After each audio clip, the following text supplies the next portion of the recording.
The Tale of Bluebeard, from the French tale by Charles Perrault. Once upon a time there lived a man who owned splendid town and country houses, gold and silver plate, tapestries, and coaches gilt all over. But the poor fellow had a blue beard, and this made him so frightfully ugly that none of the ladies in the neighborhood would venture to go into his company. Amongst his neighbors was a lady of high degree, a noblewoman, who had 2 extremely beautiful daughters. He asked for the hand of one of them in marriage, leaving it up to their mother to choose which daughter should be bestowed upon him. But both girls raised objections, and his offer was bandied from one to the other, neither being able to bring herself to accept a man with a blue beard. Another reason for their distaste was the fact that he had already married several wives, and nobody knew what had become of them. In order that they might become better acquainted, Bluebeard invited the 2 girls with their mother and 3 or 4 of their favorite friends to meet a party of young men from the neighborhood at one of his country houses. Here they spent 8 whole days, and throughout their stay there was a constant round of picnics, hunting and fishing parties, dances, dinners, and luncheons. They never slept, but spent the nights playing merry pranks upon each other. In short, the time passed so agreeably that the younger daughter began to think that the master of the house had not so very blue a beard after all, and that he was in fact an exceedingly agreeable man. As soon as the party returned to town, she accepted Bluebeard's proposal of marriage. Now, about a month after the marriage had taken place, Bluebeard informed his wife that he had to leave her for a few weeks, as he had some business to do in a distant country. He begged her to amuse herself well during his absence, and suggested that she should invite some of her friends and take them, if she liked, to the country. Here, he said, are the keys to the 2 large storerooms, and here is a key to the strong boxes where my gold and silver is kept, and this key is to the caskets containing my jewels, and this key is the master key to all the apartments. But this small key is to the door of the closet at the end of the long gallery on the ground floor. You may open everything. You may go everywhere. But I forbid you to enter the little room. Should you disobey me, expect the most dreadful of punishments. And she promised to follow these instructions in the most faithful manner, and after embracing her, Bluebeard stepped into his coach and proceeded on his journey. The friends of the bride could not wait to be invited. So impatient were they to see all the riches and magnificence that she had gained by her marriage. They had not dared to venture near while her husband was there, for his blue beard frightened them so. No sooner had they arrived than they ran impatiently from room to room, from wardrobe to wardrobe, declaring that the lady was still richer and more beautiful than they had thought, and that in those closets every room held something to make her even more beautiful and richer still. There was the dress in one closet, the necklace in another, and there were mirrors in which they could view themselves from top to toe, some with frames of plate glass, others with frames of silver and gilt lacquer. They were the most superb, beautiful objects that they had ever seen. In short, nothing could exceed the magnificence of what they saw, and the visitors did not cease to extol and envy the good fortune of their friend, who, in the meantime, was far from being amused by their fine compliments. In fact, so great indeed was her curiosity about the mysterious closet that led to the room, mysterious closet that, forgetting how impolite it would be to leave her guests, who leaves your guests in the middle of a party?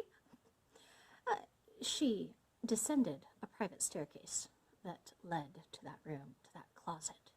She was in such a hurry that there were 2 or 3 times that she was in danger of breaking her neck on those stairs. When she reached the door of the closet, she paused for a while, thinking of the orders her husband had given her, and reflecting what harm might come to her as a result of her disobedience.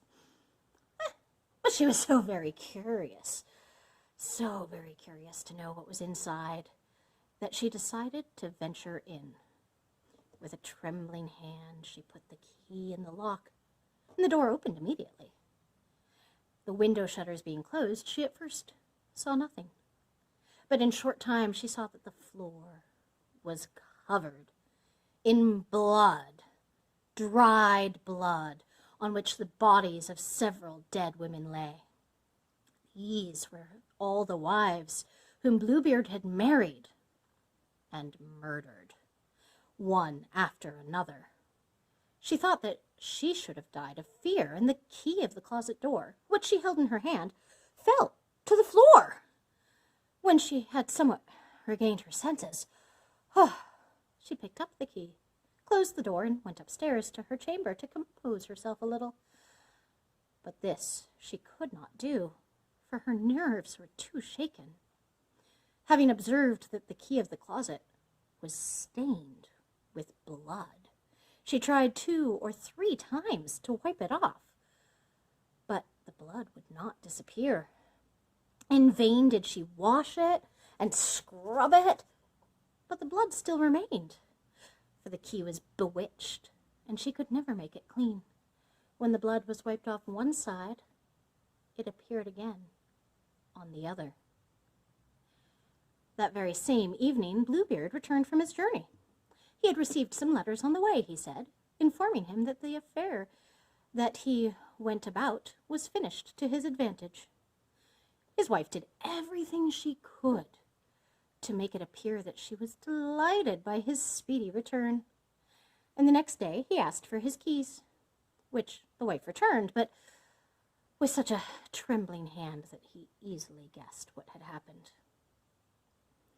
"How is it," he said, "that the key of the little closet is not here amongst the rest?" I must have left it upstairs on my dressing table," she said. "Be sure to give it to me later," said Bluebeard. After going several times backwards and forward, pretending to look for the key, she was at last obliged to give it to Bluebeard. He took it attentively and then asked, "How came the blood upon this key?" I'm sure I do not know," replied the poor wife, paler than death. "You do not know?" exclaimed Bluebeard. "I know well enough. You entered the closet on the ground floor. Very well, madame, enter it you shall. You shall go and take your place among the ladies you saw there." Upon this, she threw herself at her husband's feet, begging his pardon with tears for her disobedience. She would have melted any heart, so beautiful and sorrowful was she. But Bluebeard had a heart harder than any stone. "You must die, madam," he said, "and at once." Since I must die," she replied, gazing at him with eyes bathed in tears, "allow me at least a little time to say my prayers." "I give you 1/4 of an hour," replied Bluebeard, "but not a moment longer." When the poor girl was left alone, she called her sister to her and said, "Sister Anne," for that was her name, "go up, I implore you, to the top of the tower and see if my brothers are yet in sight, for they promised to come and visit me today. If you see them, make signs to them to hasten." Her sister did as she was asked, and the poor unhappy girl cried out to her from time to time, "Anne, Sister Anne, do you see anyone coming?" And her sister replied, "I see naught but dust in the sun and grass that grows green." Presently Bluebeard, grasping a great cutlass, cried out at the top of his voice, "Come down instantly, or I shall come and fetch you." "Please, 1 minute more," called out his wife, and again called softly to her sister. "Anne, Sister Anne, do you see anyone coming?" "I see naught but the dust in the sun and the grass that grows green," replied her sister. "Come down at once, I say," shouted Bluebeard, "or I will come upstairs myself." "I am coming," replied his wife.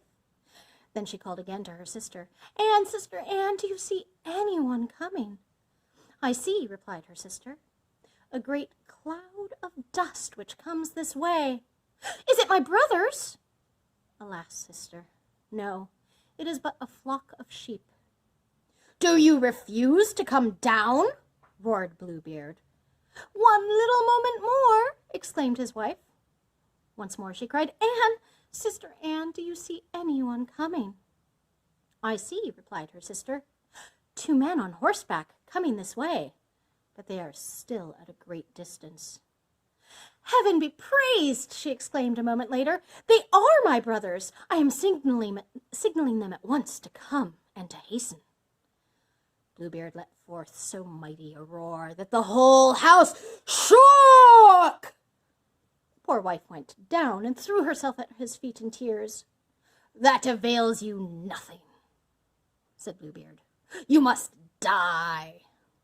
Seizing her by the hair with one hand and holding the cutlass with the other, Bluebeard prepared to cut off her head. The poor girl, turning towards him, begged for a brief moment in which to collect her thoughts. "No, no!" cried Bluebeard. "I will give you no more time. Commend your soul to heaven." Again he raised his arm, and at this very minute there came so loud a knocking at the gate that Bluebeard stopped short. The gate was opened. 2 horsemen entered, drew their swords, and rode straight at Bluebeard. He recognized them as the brothers of his wife, and fled instantly in an effort to save himself. But the 2 brothers were so close upon them that they had caught him before he had gone 20 steps. They plunged their swords into his body, and Bluebeard fell down dead at their feet. The poor wife, who was nearly as dead as her husband, had not the strength to rise and greet her brothers. Now, it was found that Bluebeard had no heirs. So his wife became mistress of all his estate. She gave some of her vast fortune to her sister as a marriage dowry, Sister Anne, who soon after became the wife of a young gentleman who had been in love with her for a long time. Another part of she used to buy commissions for each of her brothers. The rest formed a dowry for her own marriage with a very worthy man, whose kind treatment soon made her forget Bluebeard's cruelty. Thanks for listening to Bluebeard by Charles Perrault. I'm Librarian Cara, and it was a pleasure to share it with you.